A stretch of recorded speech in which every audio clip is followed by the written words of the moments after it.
মিলাদুন নবী সাল্লাল্লাহু আলাইহি ওয়াসাল্লাম স্পষ্ট ভাষায় হাদিসে পাকের মধ্যে দেখাবেন আমার নবী বলেছেন মিলাদুন নবী নাই। ঠিক আছে, আপনারা বাংলাদেশের মানুষ যদি সবাই মিলে নাই বলেন মিলাদুন নবী নাই হয়ে যাবে? পৃথিবীর মধ্যে 57টা মুসলিম দেশের মধ্যে এটা পালিত হয়। আমার মতো এক দেশে না বললে কিছু আসে আর যাবে? আমাদের মধ্যপ্রাচ্যের কয়েকটা দেশ টাকা পয়সা খরচ করতে করতে করতে করতে আর জায়গা নাই খরচ করার। বাংলাদেশের মধ্যে মাদ্রাসা বানাইতে বানাইতে বানাইতে বানাইতে এটা 2 তলা, এটা 10 তলা, এটা 15 তলা, এটা 15 বিঘা, এটা 14 বিঘা।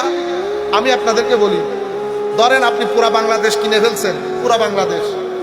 আমি আল্লাহ আল্লাহ আল্লাহ রসুলকে সামনে রেখে, আল্লাহকে সাক্ষী রেখে, আমি আপনাদেরকে সাক্ষী রেখে বলতেছি, আপনি আমার নবীর এশকের বাজারকে ডিস্টার্ব করতে পারবেন, কিন্তু আমার নবীর এশকের বাজারকে বন্ধ করতে পারবেন না।